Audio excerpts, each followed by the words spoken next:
Hey, what's up, everybody? Welcome to another edition of Established Run's NBA Injury Report Analysis Show. I'm Drew Dinkmeyer here with Mike Gallagher to walk you through today's three-game slate.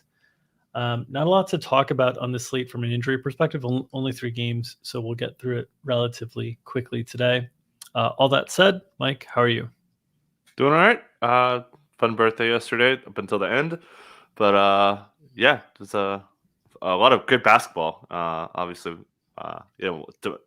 Mitchell and Looney tip in. It was a great night of hoops. Otherwise, not so great. But Yeah. But NBA was fantastic yesterday.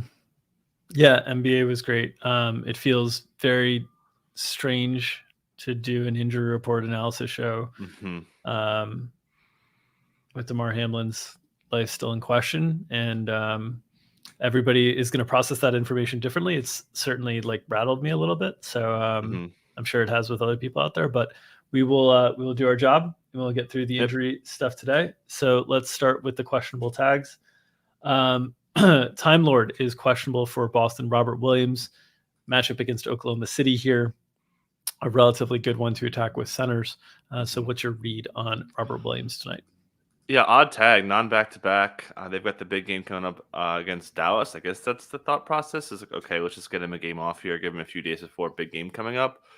So yeah, don't have a great read on the situation. Certainly, you see guys getting the management tags is usually a bad sign that they're going to play. But yeah, don't have a great read. We probably should get that pretty quick. I imagine they'll just decide if they're going to sit him or not. So I would imagine it's the first game of the slate, anyways. But Yeah.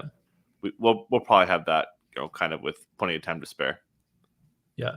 All right. On to the Washington side of the Washington-Milwaukee game. Bradley Beal and Taj Gibson are questionable. They've already come out and said they'll be game time decisions tonight. Mm-hmm. So with respect to Beal's availability, do you have any read here? Taj seems less important, but obviously any rim protection / line of defense bigs against Milwaukee is important to just have the depth and resources. But any read on Beal and Taj and their availability tonight? Yeah, we kind of thought Beal had a chance to play before the weekend because it was not the same hamstring that he's hurt twice. It was never really concerning. So going through shoot around, he's had almost about a week since he suffered this injury now. So I think he's got a pretty good chance to play. They may cut his minutes down a little bit, maybe 32, something along those lines. Just given two iffy hamstrings is big concern. So I think they're just being cautious, but I think he's got a pretty good chance to play today. And then you notice in that last game, the blowout win over the Bucks without Giannis, without Drew, without Middleton, Rui Hachimura got up to 32 minutes. And I've always kind of thought of Rui as like a mid-20s type minutes player, and obviously benefited a little bit from the game not being competitive here. He's played so well. I wonder what the long-term plans are here. Do you think, I know they said that they wanted to try this Porzingis Gafford combination out for a bit, but do you think that we see Rui eventually crack the starting lineup in place of Gafford and move Porzingis back to the center spot? Or do you think that Rui will ultimately kind of hold the bench scorer, microwave scoring option for Washington? Yeah, good question. So it was they wanted a quote 5-game sample on the Gafford Porzingis, and they got it. It's hit 5 games. So they've won games though. So you would think they're not going to go. Yeah, so you would think they're not going to go away from we got a 5-game sample. What's changed? No. So I think they stick with it and kind of keep more in that apparently like a microwave scoring role. He's just lighting it up efficiency wise. So yeah, I think that the rotation will be the same. Obviously, Beal would come back and boot Kispert, and then we'll continue to see no Will Barton. Goodwin's not playing right now. A little bit of DeLon. Maybe we get some more. There were comments from Unseld that they wanted to run some overlap with DeLon and Monty. They didn't really need to because they kind of had this game in hand. They didn't have to lean into defense. So we'll see if we get a little bit more DeLon in this one. That's pretty interesting because that's a pretty clear tip of the hand of wanting to play a tight rotation on the whole.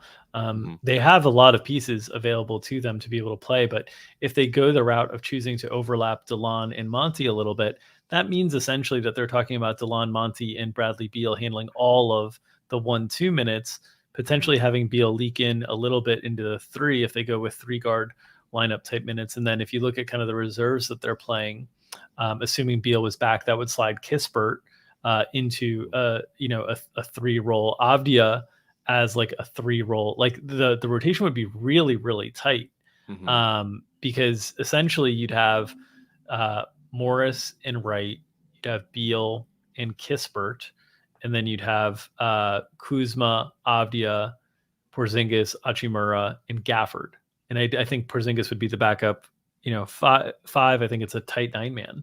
Which with Washington, they're deep enough team with Barton and Goodwin and the way that they've played to play deeper rotation. So that's actually kind of I think it's a useful note in the sense that this might be a team that's really tightening things as they work their way into the play-in. They've gotten into that 10th spot with their play of late. Okay, let's move to Sacramento, where questionable tags are on Kevin Huerter and Malik Monk. Obviously, kind of important ones here, with Huerter being primary starter and then Monk being the primary scoring option off the bench, and 2 guys who functionally both are guard wings, so would open up a lot of minutes if they were somehow both unavailable. What are your thoughts here on? We saw Monk with the questionable tag last game, and he ended up playing through it. It played fine, 7 for 17 from the field, 18 points. What are your thoughts on the availability for Huerter and Monk tonight? Yeah, don't have much. No comments from Mike Brown after the game. Back injury, they're tough to read. Sometimes guys miss multiple games. Some guys are just ready to go. So we'll see that information later. Obviously, if he's not going to go, then probably Terrence Davis season. They've usually put him into the starting lineup if they need someone. So I would expect that to happen. Again, more ball handling for De'Aaron Fox. Could see a little bit more of Davion Mitchell in the mix. We saw him get kind of longer leash. Jordy Fernandez, our assistant coach, really talked him up last week. So we'll expect those guys to benefit if one or both don't play. But it sounds like Monk's probably got a pretty good shot to play in this one. And it is a back-to-back, though. That's important to note as well.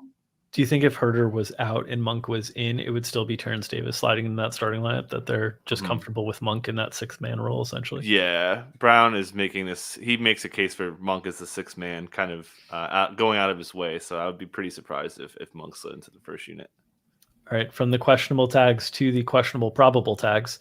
Probables in Milwaukee with Giannis Antetokounmpo, Jrue Holiday, and George Hill. We have seen a number of times this year Milwaukee probables turn into questionables and then outs.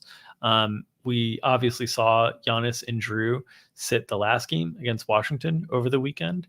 Any read here on the availability of the Bucks big 2? Nah. Back to back though. So that probable, again, do not treat it like a probable tag. There's a very good chance that these guys miss. They play at Toronto tomorrow, so kind of it's a national TV game too. So they're definitely probably more likely to sit this one than tomorrow. So just keep your eyes peeled there. And yeah, we'll have that information. We should have it pretty early. The Bucks have been very shady, sometimes not even announcing guys till after the fact. Shout out to Grayson Allen. But just be aware of that one. It's definitely not one to ignore. Yeah, it's back to back. I don't know. Does NBA TV count as national TV? Because they're on NBA TV tonight. Tomorrow's ESPN. I don't think so. So I don't know, what the league policies are on that. But obviously, looks like one of the more intriguing games of the night. First lock. The lock periods tonight are convenient. 2 8:00 games and 1 9:00 Eastern game. So we should get most of the information together all at once. But yeah, and obviously, if they somehow both sat, we saw what happened last time. Bobby Portis soaks up a ton of the usage. Javon Carter has shown a big usage rate in these games, and the minutes can kind of get up there on these guys. I mean, you look and you see 30 for Portis and 31 for Carter and 29 for Connaughton and 26 for Grayson, and then you look and this game was decided early on in the second half, and the minutes still got up there. So there would create a lot of value, would create a lot of duplicate lineups, a lot of overlap on a small 3-game slate. But it's something to keep an eye on and potentially be prepared for. Should add to keep an eye on Drew's minutes. He's been out for quite a bit here, and we've seen guys kind of ramp up a little bit after missing a long period of time, Drew included, but coming off an injury instead of illness. So he may not have the high end upside, especially in a back-to-back. Yeah.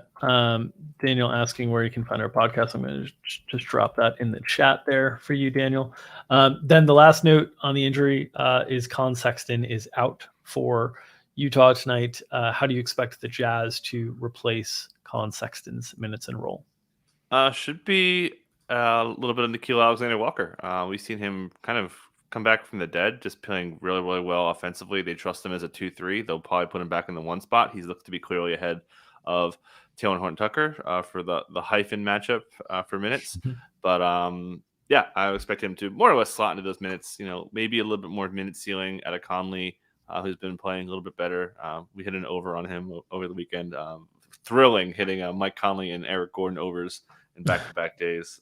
Shout out to the olds, which I'm an old now. But yeah, but I would expect not to pick up most of that. Yeah. All right.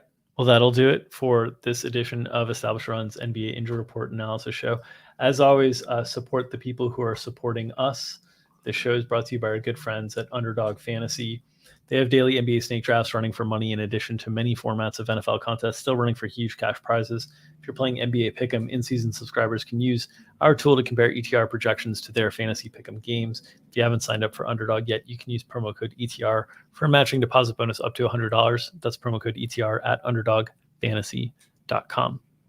All right, myself and GPP bro Gary Hartman will be behind the paywall at 5 o'clock Eastern today, breaking down this slate. And also on these small 3-game slates, we take some more strategic questions as well about DFS. We've covered a lot of different topics on, different ways to use optimizers and different approaches based on the contest size that you're playing and all sorts of things. So I know even if you're not playing DFS on these 3-game slate shows, and you are a DFS player, I think there's a lot of useful value and information to be had on those shows.